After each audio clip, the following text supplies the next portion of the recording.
امتیازه باندې تر ټولو اول خوځه پر دې شانداره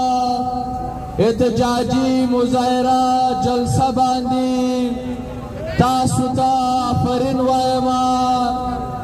واقعتاً نن تاسو دا ثابته کړه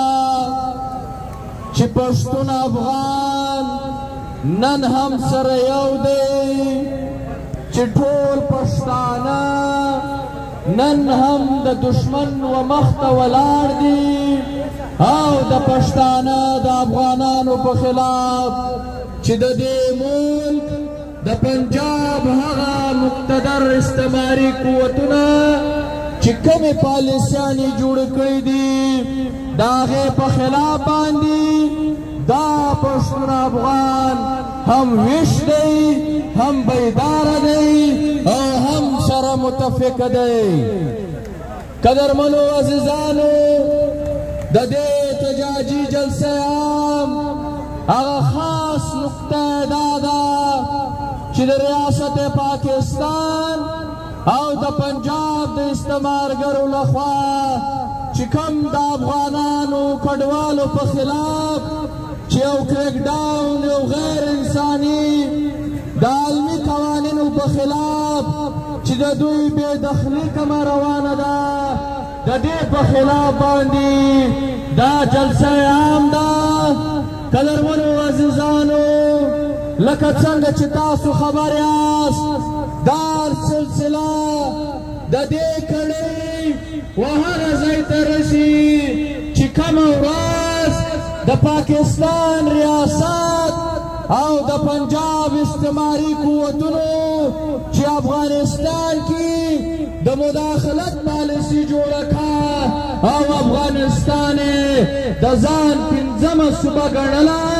د هغې راسي بیا تر دا ننه ورځې پورې پښتون افغان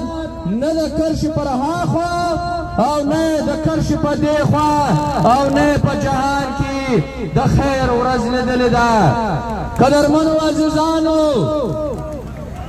چې په دې افغانستان کې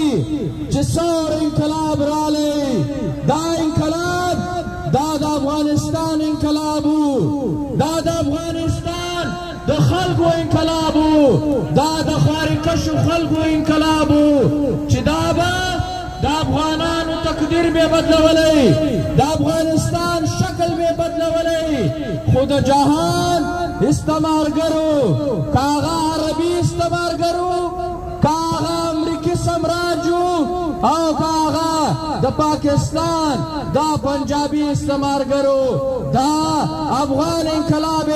په وینو ولړلی، دا افغان انقلاب په وینو د افغانانو رنګ کوي، افغانستان ټوټې ټوټې کوي، د جهان ټولې کرنسۍ راوړې د افغانستان په خلاف استعمال کې،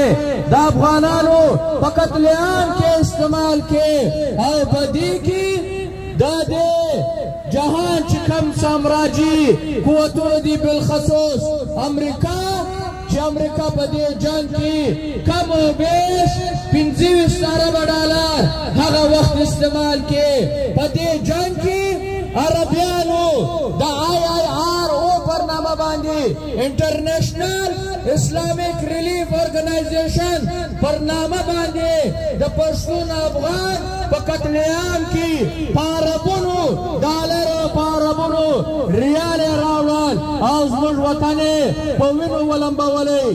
قدرمنو عزیزانو، دا نن چې افغانان کډوال دي، دا افغان کډوال دا له چا له وجې دي، دا افغانان چا وطن ته مجبوره کړ چې دوی خپل وطن پرېږدي، د دوی وطن چا وران کوي، د دوی پر سر باندې پیسې چا واخیستلې، دا خو ریاست پاکستان واخیستلې، تا د امریکا ډالر واخیستل، تا عربیانو ته ډېر زر عربیانو ته تا ټریننګ ورکړلی، تا په پاکستان کې پنجابیانو ته او نورو ته تا ټریننګونه ورکړل. دا موږ نه وایو، دا نصر الله بابر وایي، دا کرنل امام وایي، دا حمید ګل وایي دا جنرال پرویز مشرف وایي چې دا خلک چې موږ لږلو دا زموږ هیروز وو دا زموږ اساسي وې دا زموږ خلک وو چې موږ د افغانستان د بربادۍ دپاره لږلي وو. او پنجابه تا د افغانانو په بربادۍ کې تا F-16 طیارې واخیستې تا د افغانانو پر وینو په سودا باندې پنجاب جوړ کړې تا اسلام آباد جوړ کړې او نن تاسو وګورئ چې د پښتانه څه حال دی. نن دا تاسو ګواه یاست چې ډېر زیارت به ویلې چې دا خو زموږ مسلمانان دي دا خو مهاجرین دي تا ده به ویلې چې موږ انصار یو ښځې ورطلاقې که دوی ښځې له راسئ کورونه ورکاسئ ځمکې ورکئ جایدادونه ورکئ دا خو تا راویستل دا خو تا بې کوره کړل او نن لګیا یې بیا یې لږې دا جهان ورته دا تور لګوي جهان تا ته وایي یونایټډ نیشن رپورټ دی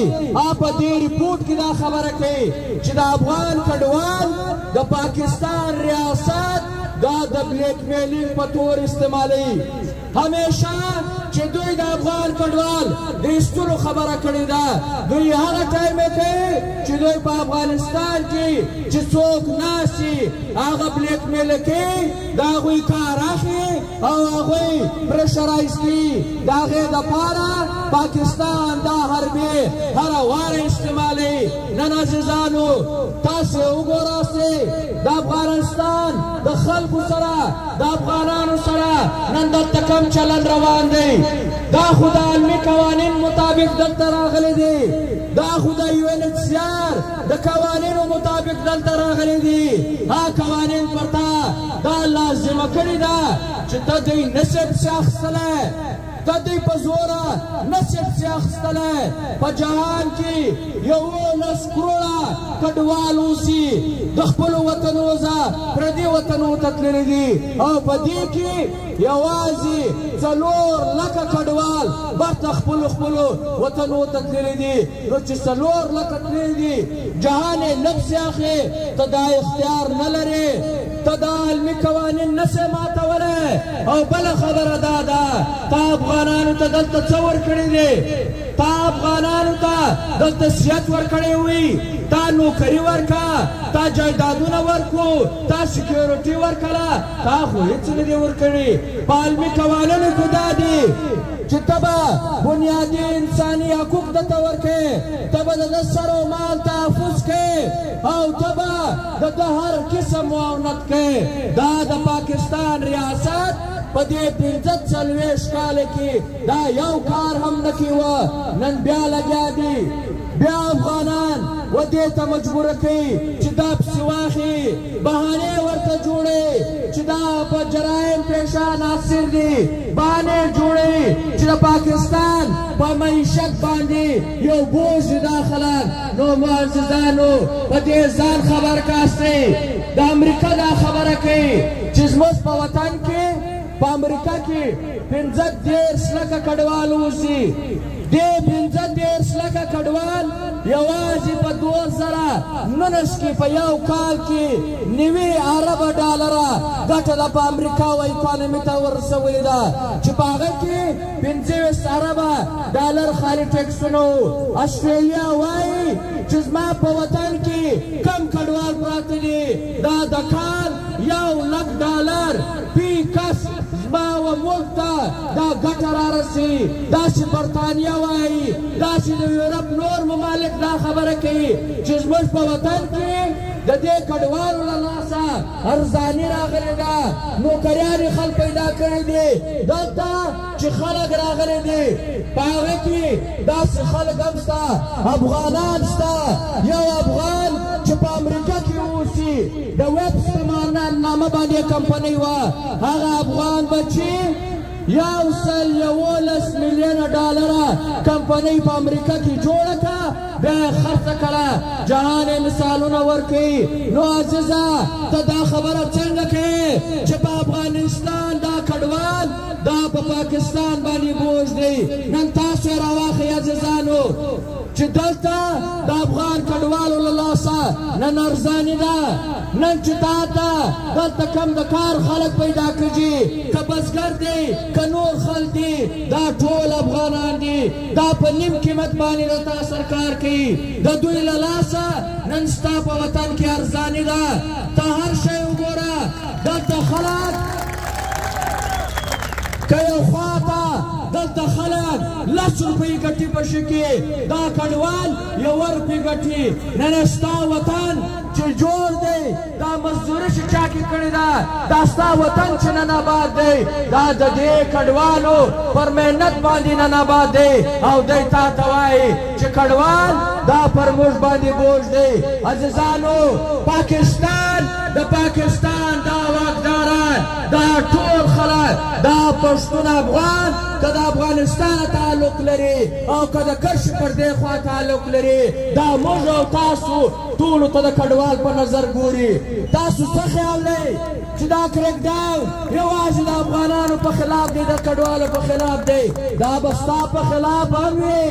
ته به د کراچي هم بیا راوځې ته به د حیدرآباد هم بیا راوځې ته به د پنډۍ هم بیا راوځې تا باندې ملتان هم پرېږدي پر تا لاهور هم پرېږدي پر تا به دا ګرده ځای هم پرېږدي تاسو ټول ویناستئ ګواه یاستئ په کراچي کې هره ورځ افغانان تنګئ د کاروبار حق نه درکوي د روزګار حق نه درکوي د ژوند حق نه درکوي بنیادي شهري حقوق چې دا د پاکستان آئین تا ته درکړی دی دا حق تا ته نه درکوي نن ته ورسه دا به ورځ راځي که نن موږ نه ودرېدو دا به تاسو ویناستئ چې نن وینئ هر ځای چې که په پنجاب کې دی که په سند کې دی که چاپې ولکژې د افغانانو په کورونو باندې دي که چاپې ولکژې د افغانانو په هوټلونو باندې دي که چاپې ولکژې د افغانانو په دوکانونو او د افغانانو په مارکیټونو باندې دي دا اول سټپ یې دی سیړۍ یې ده زینه یې اوله دا ده چې تا باندې به کاروبار بندوي بیا به پر تا کور خرڅوي بیا به پر تا دا جیلونه دا نیول ترټل ټکول به د سر کوي بیا به ته کراچي هم پرېږدې بیا به ته لاهور هم پرېږدې بیا به ته ملتان هم پرېږدې او بیا چې ته دلته رالې دلته به ستا حال نن دا وي عزیزه پنجاب پر مخ لاړی سند پر مخ باندې لاړی پنجاب ترقي وکړه میټرو وي که دا روډونه موټروي وي اورنج لاین کمپنیانې فیکټریانې په هر طرز باندې اوس راځي دا اګریکلچر د زراعتو انقلاب په اربونو ډالر پر زراعتو باندې استعمالوي تا ته څه درکړل تا ته بدامني در پرېښوله تا ته دهشتګردي در پرېښوله پر تا یې ډیورنډ لاین بند کړی پر تا باندې چاپې وې پر تا ته دا لوکل چې زموږ موټران دي پر تا به دا بندې پر تا د ژوند هره لاره بندې او که وس به در خرڅ وې او عزیزه پښتونه افغانه که پر تا وس پرس وې دا پنجابی د پنجاب مقتدره طبقې تا ساه اخیستلو ته هم نه پرېږدي زموږ وطن دی د پنجاب پالیسیانو نن تر دې ځای راورسولی تاسو یې راواخئ عزیزانو په تېر دې 25 کاله کې چې واره د 9/11 بعد زموږ په وطن کې دا ټول د جهان هغه عالمي دهشتګردان که عربو که چچنو که پلانکیو دا یې راویستل اډې یې ورکړې پیسې یې رکھے واک و اختیار ورکان او ورته ویلې چې د پښتون وطن دی که ماکې کې کډارګټ کې لینک ہے که بتاخوري کې تا ته ازادي ده کوی او د دې په نتیجه کې یوارې سوات رنګ جنت وطن دا یې لوټې لوټې کوي دا یې واستول بیا د اپریشن پر نامه باندې چې جهان پر غږ کړ چې دا ته څه کوې پاکستان خو د علمي دهشتګردانو کور جوړ شوی دی فیکټرۍ یې جوړه شوې ده دا څه روان دي بیا یې نام نهاد اپریشن وکړئ په دې نام نهاد د اپریشنو کې په دې دهشتګردو باندې اپریشن نه سوه، په دې ترهګرو باندې نه سوه، که وسو د سوات پر خلکو باندې وسو، د سوات کورونه ونړول، مارکیټونه ختم کړل، د سوات خلک یې آی ډي پیز کړل، مجبور کړل چې دا خپل وطن پرېږدي او د هغسې بیا رامخ کړه. وزیرستان ته رالو، نور پښتون وطن ته رالو، په زراو خلک کم و بیش 2 لکه پښتون افغان دا په دې جنګ کې په دې دهشتګردي او په دې اپریشنونو کې په شهادت ورسېدل. زموږ کورونه ړنګ سو، زموږ مارکیټونه ختم سول. تاسو دا وناستئ، دا ورته پام وکړئ چې په جهان کې تر ټولو لوی مسافر کام دا پښتون افغان دی. یوازې په دې پاکستان کې دننه د جنوبي پښتونخوا، د شمالي پښتونخوا او بیا داسې د پاټا خلک، دا 2.5-3 کروړه خلک دا نن په کراچي کې آباد دي، دا نن په سند په نورو ښارونو کې دي، دا نن په پنجاب کې دي او د ژوند معیار یې دا دی چې دا بنیادي شهریه حقوق نن دلته نه ورکول کېږي. نو عزیزانو خبره دا ده چې موږ به د دې په خلاف باندې یو کږو، موږ به د دې افغان کډوال چې کم ناروا سلوک ورسره روان دی، موږ د دې په خلاف باندې یو کږو. او عزیزانو دا زموږ او ستاسو د پښتانه پر نامه باندې چې وزیر اعظم صاحب ناست دی، ورته دا خبره کو په خپل تندې باندې دا تور ټپ میله کوه، افغان دښمني مه کوه، د ځانه شاه شجاع مه جوړوه، دا افغانان بیا تا نه پرېږدي. سر خلاص کا، سر خلاص کا، په ځان کې توکه، په ځان کې وګوره چې په کومه لاره روان یم.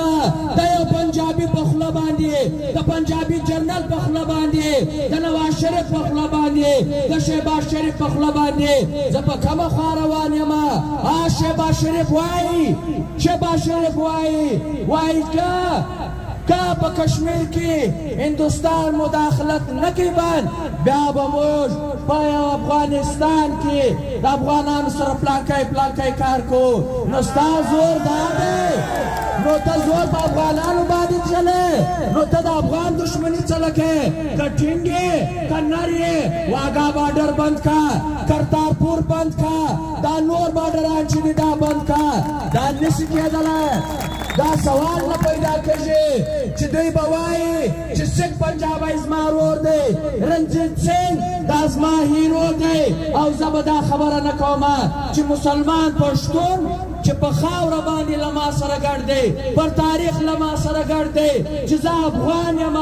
زما تاریخ افغانستان دی، زما مرکزه افغانستان ده، زه به دا اختیار نه لرم. او پنجاب به لري، او د هغسې به ماسکو لري، واشنګټن به لري، سعودي عربیان به لري، او پښتانه به نه لري. دا ارمان په والله که ستا وختلی چې هر اسمان رانړی. عزیزانو موږ او تاسو څوک یو؟ افغانان یو، موږ او تاسو څوک یو؟ موږ او تاسو څوک یو؟ او عزیزانو دا غسې چې په فلسطین کې د اسرائیل لخوا چې کم جاریت روان دی، د فلسطینیانو چې کم نسل کشي روانه ده، د فلسطینیانو پر خاوره باندې چې د اسرائیل لخوا کمه قبضه روانه ده، دا غیر عیني ده. د دې موږ غندنه کوو. پکار دی چې د مظلوم فلسطیني ملګرتیا دا ټول جهان وکړي او اسرائیل ته دا خبره وکړي، اسرائیل دې ځای ته راولي چې دی به په فلسطین کې حملې نه کوي، دی به د فلسطین خاوره نه نیسي، دی به د فلسطینیانو نسل کشي نه کوي. او عزیزانو یوه خبره دا کوو چې ټیک سو فلسطینیانو سره ظلم روان دی، د فلسطینیانو خاوره نیول غواړي، دا ظلم د افغانانو سره وشو. داسې د افغانان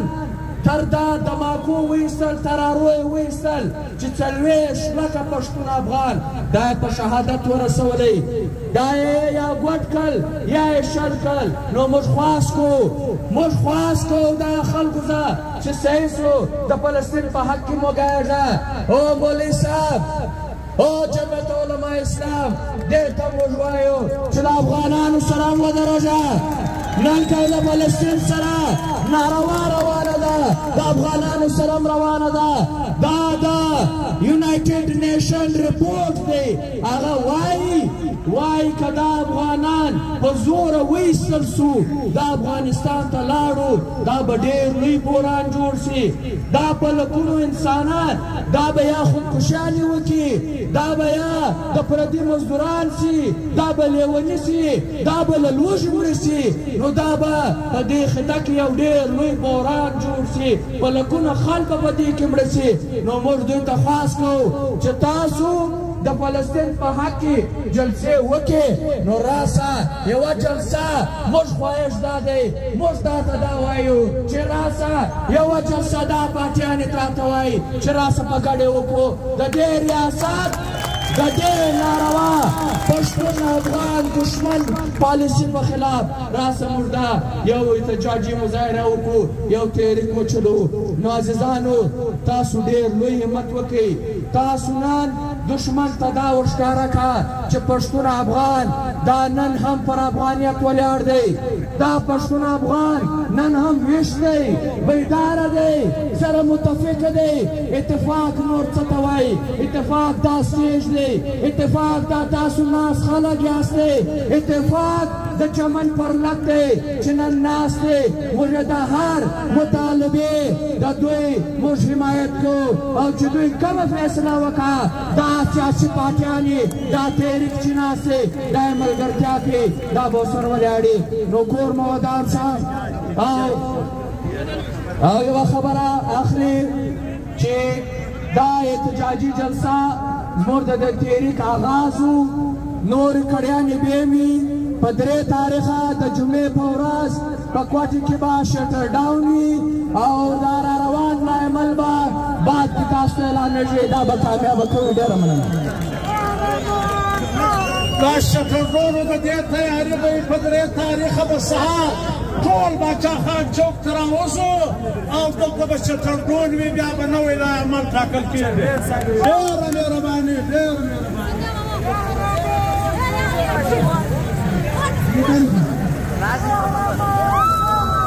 په کوټه ښار کې د ټولو